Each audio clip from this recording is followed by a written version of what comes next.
Howdy folks, welcome to the first officer course, and this is where the real fun begins because it's time for you to get to know more than the average Joe when it comes to procedures, regulations, and flying in FlightLine. Now the first order of business in this course is to cover VFR flying. We spoke at great length in the second officer course about IFR, instrument flight rules, and now it's time to cover VFR, visual flight rules. As you might be able to guess by the names, VFR relies primarily on visual navigation as opposed to your instruments. And there's a few different types of VFR flying that you want to be familiar with. Now, on this note, the real world and FlightLine procedures kind of differ significantly for a number of reasons that I won't get into in detail. Among them are that we don't have radar floors and such. But in any case, I'll explain the difference. In the real world, VFR is very much the wild west of flying. You're not constrained to a particular flight plan route. You're not constrained to air traffic control telling you what headings to fly 360, fly 040, etc.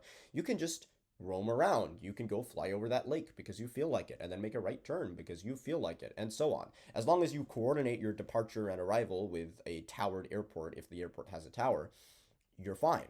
And you don't even need to file a flight plan. In fact, on the en route phase of your flight, air traffic control might not even really see you on their radar screen because you're just going to be a blip traveling along. You won't have data attached to your identifier, your icon on the radar. Now, side note on that point, a lot of modern transponders are ADS-B equipped, so if air traffic control, presses a button, they might actually be able to see your information. But in principle, you're just another blip moving across their screen, so you're not going to get advisories from them about traffic or anything of that sort, right? You don't even need to file a flight plan, as I said. Now, in practice, you probably should file a flight plan because the good part about a VFR flight plan, or at least this was the old advice, is that if you filed a flight plan and then you didn't arrive at your destination, search and rescue would know that you went missing, so they would know to look for you. So next time your dad goes to pick up the milk, tell him to file a VFR flight plan.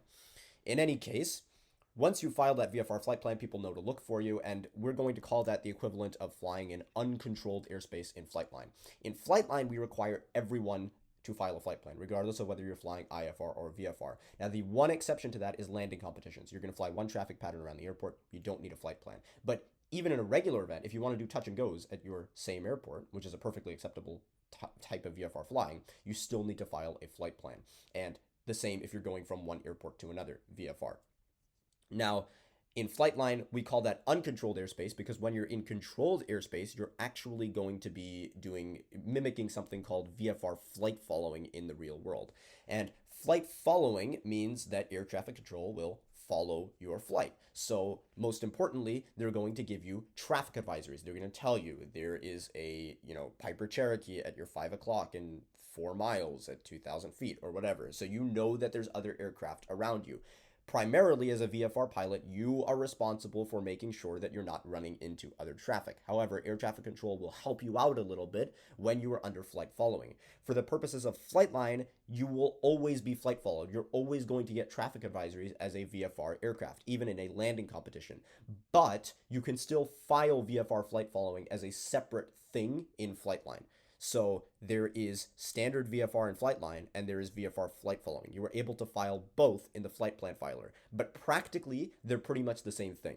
VFR flight following has kind of turned into a way to trick ATCs because they have to use slightly different language.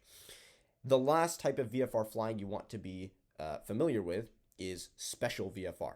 And special VFR allows you to fly in conditions that are lower than traditional visual meteorological conditions, or VMC. Now, what is visual meteorological conditions? It's the minimum weather that's required to fly VFR. Of course, it's called visual flight rules. So if you can't see, it's going to be pretty hard to fly VFR, right? So the minimum for most purposes is 3 statute miles of visibility and some clearance from clouds. We will worry primarily about the visibility. It's 3 miles or 5 kilometers of visibility in most cases. There are exceptions. We won't get into that too much until the captain course. Now, for special VFR, that allows you to fly under those minima. So sometimes if the visibility drops below the minimum, air traffic control will ask you, do you want to go IFR or do you want to file special VFR? And special VFR, again, air traffic control will follow you, give you traffic advisories, all of that sort of stuff.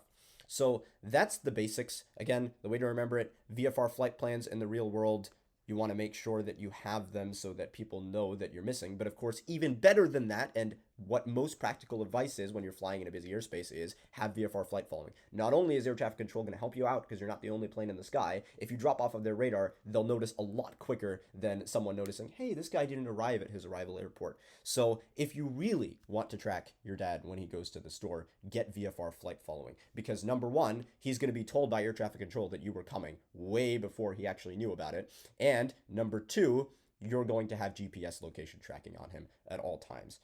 That's all for this video. In the next video, we'll cover airspace classes because as much as you can kind of do whatever you want when you're flying VFR in terms of where you're going, there are restrictions. And so we'll speak about those. Stay safe, everyone.